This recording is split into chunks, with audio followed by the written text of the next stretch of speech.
V9 న్యూస్కి స్వాగతం. నా పేరు కిరణ్ కుమార్. ఇప్పుడు హెడ్లైన్స్.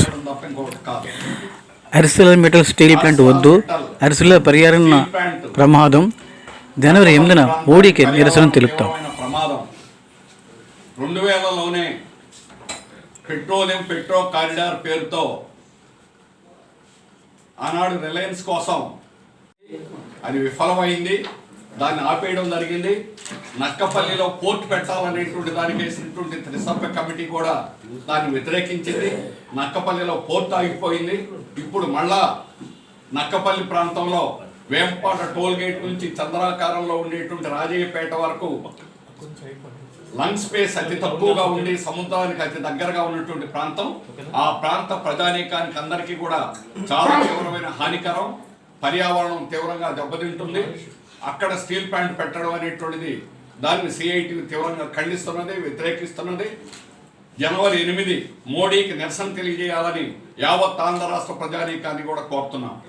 కొట్టడానికే ఆర్సెలర్ మిట్టల్ని తీసుకొస్తున్నారు. ఈరోజు విశాఖ స్టీల్ ప్లాంట్ దక్షిణ భారతదేశంలో మార్కెటింగ్ అంతా విశాఖ స్టీల్ ప్లాంట్కి అత్యంత ప్రాధాన్యత ఉంది. 4-5 వేల రేట్లు అదనంగా టన్నుకు చెల్లించి కూడా ఈరోజు క్యూలో ఉండి విశాఖ స్టీల్ కొంటున్నారు.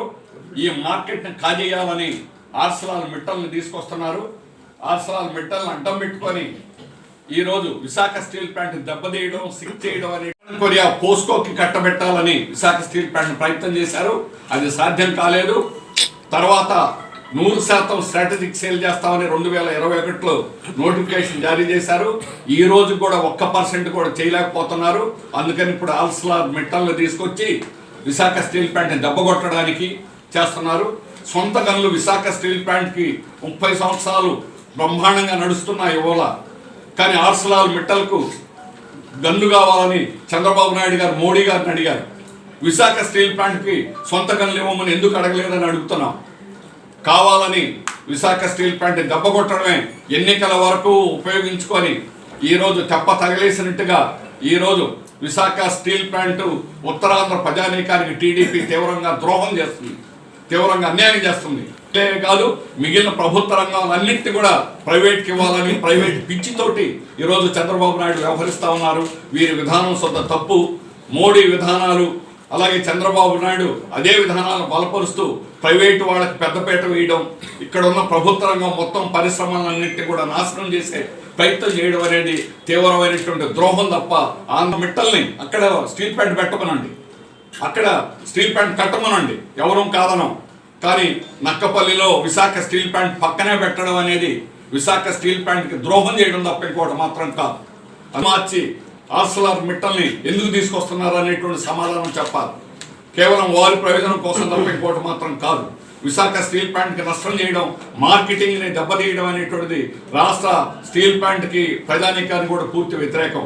అందువల్ల ఈ పద్ధతులు పూర్తిగా వ్యతిరేకతగా లేకపోవడం. ప్రతి సంవత్సరం 3,000 కోట్ల రూపాయలు అదనంగా విశాఖ స్టీల్ ప్లాంట్ ఖర్చు పెట్టాల్సి వచ్చింది. ఈ 3,000 కోట్లు అదే ఈరోజు నష్టాలుగా స్టీల్ ప్లాంట్ చూపిస్తా ఉన్నారు. 2001వ సంవత్సరం స్టీల్ ప్లాంట్ 100% అమ్మాలని బీజేపీ ప్రకటించిన నాడు కూడా 945 కోట్లు నికర లాభం వచ్చింది. స్టీల్ మెల్టింగ్ షాప్లో ఉత్పత్తి సాధించింది 105%. ఏ స్టీల్ ప్లాంట్లో లేనటువంటి ఉత్పత్తిని సాధిస్తున్నాం. జీతాలు లేకపోయినా కూడా, అలాగే ఉన్న హక్కుల్ని తీసేసినా కూడా స్టీల్ ప్లాంట్ని కాపాడుకోవడం అనేటువంటి మా ధ్యేయం. స్టీల్ ప్లాంట్ సాధిస్తూ ఉంది. కానీ కుట్ర చేసి స్టీల్ మెల్టింగ్ షాప్లో కేబుల్ అన్ని కూడా తగలబెట్టి 3 కన్వర్టర్లు కూడా నడపకుండా కూడా చేశారు. అదానిని అడ్డం పెట్టి 40 రోజులు ఒక్క టన్ను కూడా ఖనిజం స్టీల్ ప్లాంట్లోకి రాకుండా చేశారు. 2 విభాగాన్ని క్లోజ్ చేసేసారు, మూసారు, తనిఖీ లేకుండా చేశారు. క్వాలిటీని తనిఖీ చేసేటువంటి 150 మంది డిప్లొమా హోల్డర్స్ ఇంజనీర్లు మొత్తాన్ని ఈరోజు బయటకు పెట్టడం అనేటువంటి జరిగింది. అందుకని ఒకవైపున అందులో ఉన్నటువంటి నాణ్యతను దెబ్బతీయడం, దాన్ని సిక్కు చేయడం, రెండో వైపున ప్రైవేట్ వాడికి ఎలాగైనా కట్టబెట్టాలని కుట్ర చేయడం. ఇంకా స్టీల్ పోరాట కమిటీ సమావేశం ఉంది. భవిష్యత్ కార్యక్రమాన్ని కూడా తెలియజేస్తామని మనం చేస్తున్నాం. కంపెనీ కోసం మీరు గనులు కేటాయించాలని ప్రధానమంత్రి దగ్గరికి వెళ్ళి అడగడం అంటే స్టీల్ ప్లాంట్ మీద ఈయనకున్న ప్రేమ ఏంటో అర్థమవుతుంది.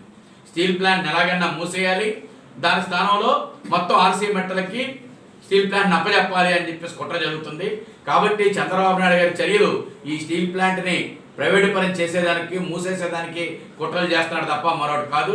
కాబట్టి ఏమాత్రం చిత్తశుద్ధి ఉన్న ఆంధ్ర రాష్ట్రంలో ఉన్నటువంటి ఏకైక భారీ పరిశ్రమ స్టీల్ ప్లాంట్కి సొంత గనులు కేటాయించాలి. ఈ రోజున సొంత గనులు కేటాయించడం ఒకటే పరిష్కారం, లేదా శైలిలో విలీనం చేయాలి. ఈ రెండింటి కోసం కూడా ముఖ్యమంత్రి మాట్లాడకుండా ప్రైవేట్ కంపెనీలు ప్రోత్సహిస్తున్నాడు తప్ప స్టీల్ ప్లాంట్ కోసం ఒక్క మాట మాట్లాడట్లేదు. ఇది మన రాష్ట్ర ప్రజల తాలూకు దౌర్భాగ్యం అని చెప్పేసి కూడా మేము చెప్తున్నాం. చంద్రబాబు నాయుడు గారు ఖచ్చితంగా దీని మీద స్పందించాలి. స్టీల్ ప్లాంట్కి సొంత గనుల కోసం ప్రభుత్వం మీద ఒత్తిడి తేవాలని మేము డిమాండ్ చేస్తున్నాం.